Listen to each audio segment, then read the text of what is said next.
Iman A asks, what do we do in the West? Are we betraying our brothers and sisters? I'm guessing that the implication is here that because, due to virtue of the fact that we're in the West, I'm sharing content and making dua as much as I can. Is this enough? To answer the question directly, I think it's better to have the Israeli defense minister, the former Israeli defense minister, answer this question.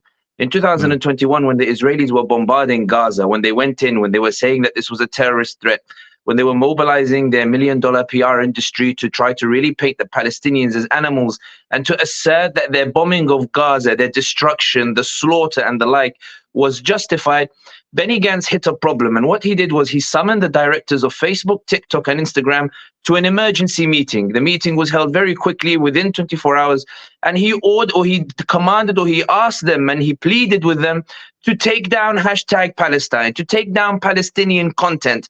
The Israeli defense minister, who oversees all of the mobilization, who has the PR under his command, was asking the social media platforms in which ordinary people, ordinary Muslims were posting. He was telling them, guys, as part of this effort, it is breaking our control of the narrative, breaking our control of the monopoly. We are telling you to take this content down. And this is why when the Prophet Muhammad sallallahu alaihi wasallam says, "Ballighu anni walau ayah," say, convey something from me, even if it's just an ayah, because he knew the value of what conveying even an ayah can make. When the Prophet Muhammad sallallahu alaihi wasallam says, "Man ra'a minkum munkaran falyughayyirhu biyadihi," he who sees something that is wrong, let him change it with his hand. And if he cannot with his hand, let him change it with his tongue. And if he cannot with his tongue, let him condemn it in his heart. And that's the weakest of faith. Already, Sister Iman, you're in the second category. You're not in the lowest. You're already in that second category. You're already in an elevated status when you are sharing that content and pushing and the like. And you pushing it, not somebody who's got thousands of followers.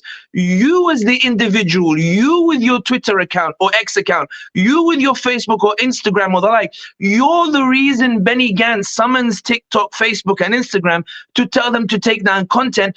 And you're the reason that the European Union, some of the officials who are sympathetic to Israel, are trying to push a motion to reimpose restrictions that some of the social media have lifted because they believe that they are losing the narrative war. And one of the reasons, and I'll make a very bold claim, because based on my analysis in terms of the politics, the reason there hasn't been a ground invasion yet is because the Israelis are concerned that the narrative is not yet in their favor, that everybody in the world has seen the destruction, the damar that they've done, and that because of protest in London, in Chicago, in Canada, in Bangladesh, in Pakistan, in Rome, in Berlin, in Paris, in all of these capitals where protests were not supposed to take place, there's a deep concern that the public opinion is overwhelmingly against Israel, and that's why they're very wary that if they go in with a ground invasion, as it stands, if they go in with a ground invasion, and you, Sister Iman, and everybody here at Yaqeen Institute and everybody else making the efforts, if they go in with a ground invasion and these people and yourself are showing the world that Palestinians are human, not the animals that Israel has been insisting for so many decades with its monopoly of the narrative, then they will permanently lose global opinion. And that's why the US Secretary of State Blinken, when he went to Tel Aviv to show support, his intention was to go to Tel Aviv and come straight back to Washington. But in Tel Aviv, he announced he would launch a regional tour. And if you open Washington Post, today's article, or I have a time difference, so I'm not sure what's today and tomorrow, but if you open the Washington Post article, you'll see Blinken pleads with US allies in the Gulf to rein in the public backlash, to rein in the public opinion. He asks the regimes to help him to get you, Sister Iman, to stop publishing the content, to stop talking about the Palestinians, to stop raising awareness, to stop doing what for the first time since 1948 Convince the neutral, convince the one who was on the fence that this Palestinian is human and that he has legitimate cause. And that's why I think sometimes Muslims undermine their agency. They undermine the power that Allah subhanahu wa ta'ala has given them.